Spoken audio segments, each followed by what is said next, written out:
Good morning, good evening, good afternoon. Whenever this reaches you, however this reaches you, I go by the name Big Papita.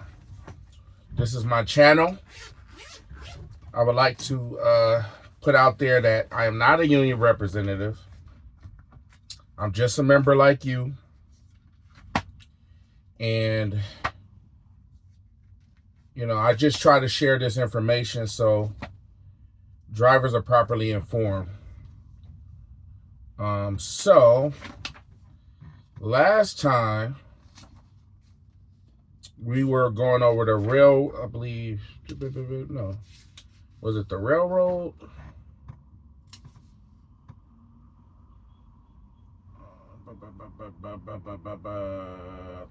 Yes, we went through all of this.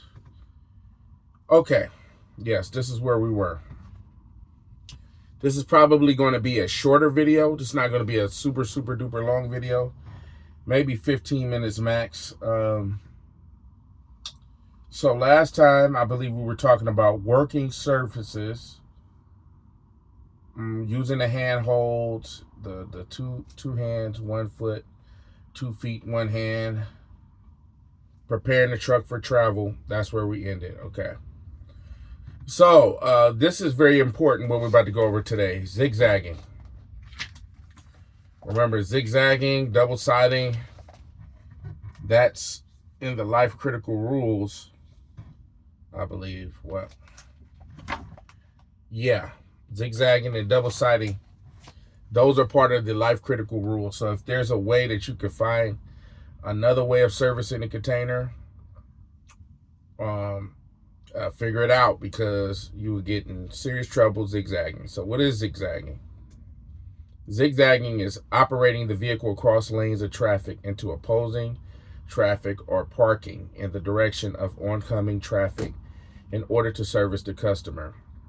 Zigzagging includes constant back and forth across the lane movement, as well as single events during the collection route. Double siding is not an acceptable alternative to zigzagging. So zigzagging seems to be something that affects a lot of drivers in commercial. What will happen is the driver might be working with the scout, and the scout will put the can in a certain area. At least how it was back in the day. I'm not talking about the scouts at this yard, but in the industry. And what they would do is they would put it wherever they could, somewhere close by the address, but on the opposite side. So instead of the driver turning around and servicing that can and stab, what they would do is they would stab it by driving on the opposite side. So that's zigzagging. Zigzagging means you're facing the opposite lane of traffic to stab a container. Or if you're doing a roll-off box or something like that.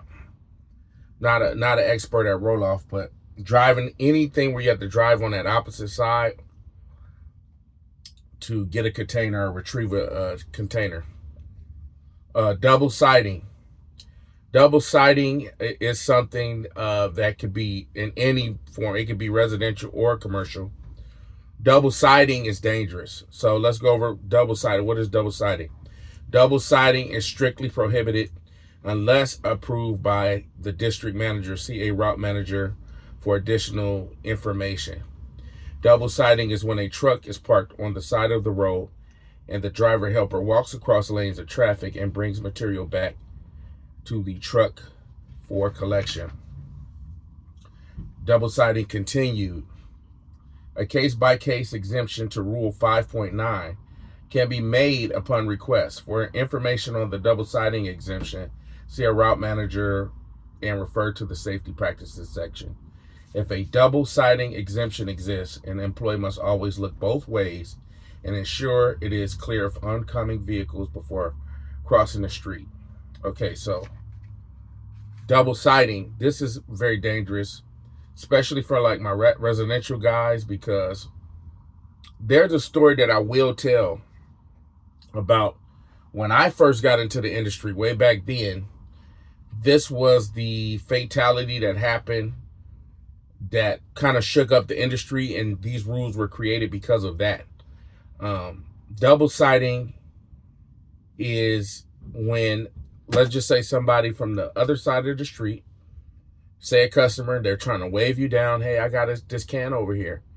And the driver walks towards the customer trying to retrieve or get that can. And what happens is you don't see the traffic that's coming around the truck. And that can be fatal. And, you could get struck by a vehicle. You could get hit by, sometimes you're not seeing what's on the other side of that truck. And that could be whether you're doing commercial too. Let's just say containers on the other side of the street. You don't feel like turning around to get that one can. So you go across the street and pull that can to your side of the street. That's like not acceptable by this company standards. Of course, there are exceptions. Let's just say you're servicing an alley. For instance, we used to have the city of Carson, and there used to be a street that was basically an alley. And in that alley, only the truck could fit, one vehicle at a time, and no other vehicles could fit because there were parked cars on one side, parked cars on the other side, and pretty much just driveways. Like, there was no space. So with that situation, the manager of the yard at that time had approved double siding because there was no way for a vehicle to fit because there were parked cars on both sides, and it was a very, very narrow, like, alley type of street. So, I mean, that's for each situation is different. You would have to check with your route manager. You would have to check with the general manager that you get approval before taking it upon yourself and thinking, hey, I could do this or whatever. So it's very serious. This is something that can affect us. It's something that we all have to work on, not getting complacent and taking it for granted. Zigzagging and double siding is in the 10 Commandments for a reason. So I think what I'm going to do, I'm going to start implementing like stories that I've had in the industry. I probably switch the names up out of respect for those drivers. And I might come with a series just talking about different things that I've seen in the industry. I'll switch up names and keep people's identities for the respect aspect. I don't want to disrespect anybody, so I'll switch up names and stuff like that. All right, so next is unauthorized waste. So we go through this kind of like during our little meetings. Unauthorized waste. When unauthorized waste is observed, drivers must tag the material indicating the reason for leaving the material. Notify dispatch, haul, or call. If hazardous materials are noticed in the load, such as smells, smoke, dusts, powders, unusual leaking liquids, always do the following steps. Stop the truck immediately. Move all personnel upwind to fresh air. Notify dispatch of the situation. Wait for further instructions. See a route manager about the district's procedure on unauthorized waste. So, unauthorized waste, we kind of have an idea. Usually it has to deal with electronics or, e-waste or hazardous waste, things like that we're really not supposed to be transporting in the trash. According to this, we're supposed to tag that unauthorized waste. We're supposed to notify dispatch about that. 5.11. Oh goodness, this is irritating. Oh, somebody stopped it. Before driving to the disposal site, always do the following when preparing a truck for travel. Check the tires before going to the disposal location, secure the load, and check for any loose debris. Okay, heat, cold stress. A driver must monitor himself or herself and helper throughout the day for symptoms of heat/cold stress. Notify dispatch if symptoms are seen. Reaching into containers, okay? Avoid reaching inside containers if the material does not easily come out. Always do the following if the material does not come out of the container. Tag the container. Contact dispatch, haul or call, or leave the container full. Okay, so I believe we have something in the tablet that where you could take a picture. Let's just say something is stuck inside of the container. You can take a picture and you can say, hey, I could only partially dump the load because they got something stuck in there, a big, large piece of plywood or something. Radio communications in an emergency. Driver must verify the radio is working as part of the pre-trip inspection. Emergency calls to dispatch must begin with the words, emergency, emergency, emergency. Okay, radio communications in an emergency. These calls are only to be used when there is an actual threat of serious accident or injury to personnel or the vehicle or environment. Helpful/curious customers.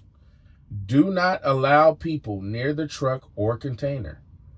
Do not allow people to help load any of the material into the truck or container while servicing. Okay? Let's go over that one more time. Do not allow people near the truck or container. Do not allow people to help load any material into the truck or container while servicing. So there's that. Of course, we have those gentlemen that I told you about with their YouTube channels, and you know, some of them get a little too frisky with the truck or get too frisky with the containers. According to point 5.15, the helpful/curious customers, that is not allowed for them to do any kind of get in near the truck or anything involving them helping with loading materials into the truck or container while you're servicing. I think I'm gonna stop there. Okay, I'm gonna pick this up. I just wanted to do a quick video. We're gonna start on page 41 of the rule book.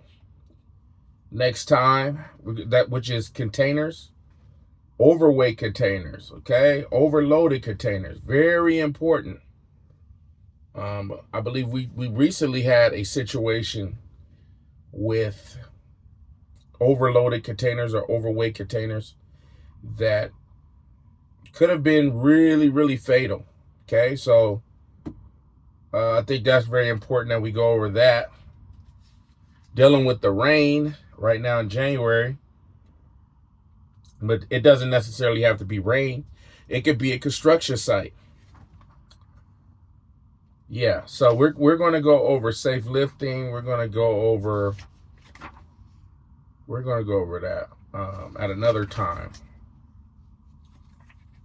But page 41. That's what's up next. I wanted to give a special shout out to Adam Juarez. That's the shop steward located at the Long Beach location. He did a phenomenal job. As you guys have already saw, if you haven't saw that video, you could go watch that video.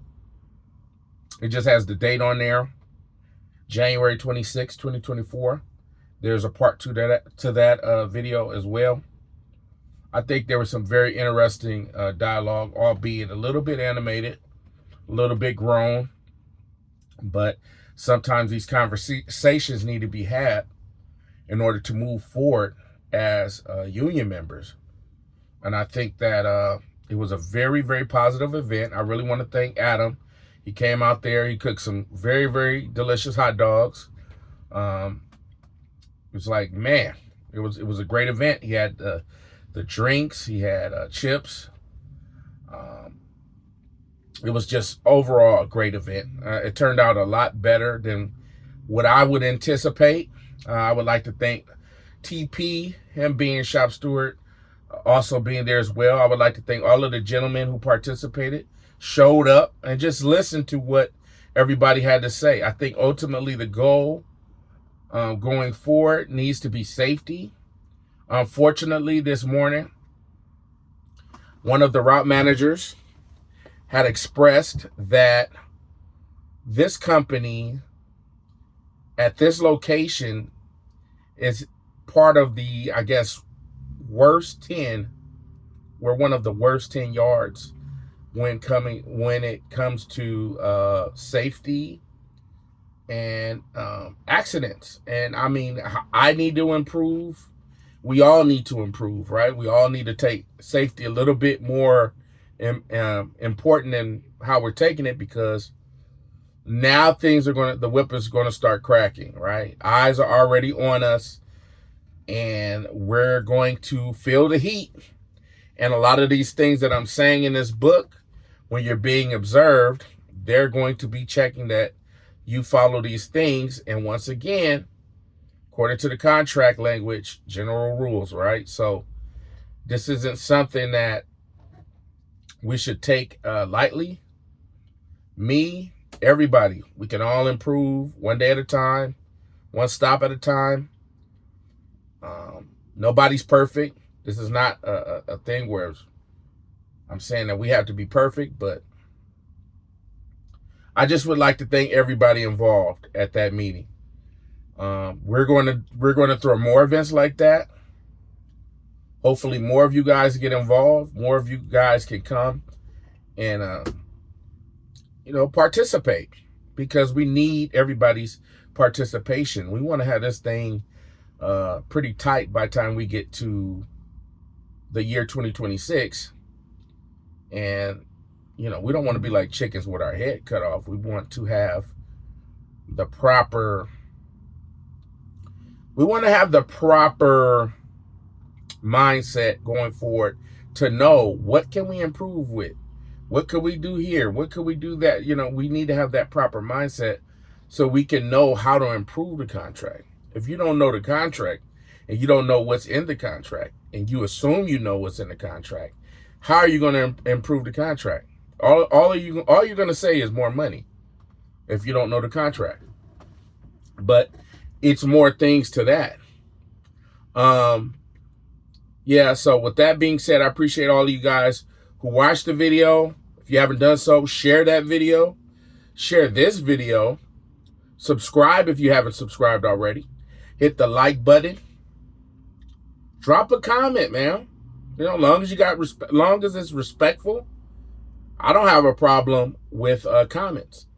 And with that being said, I'm out, man. I got work. I got trash I got to pick up. I'm out. Peace.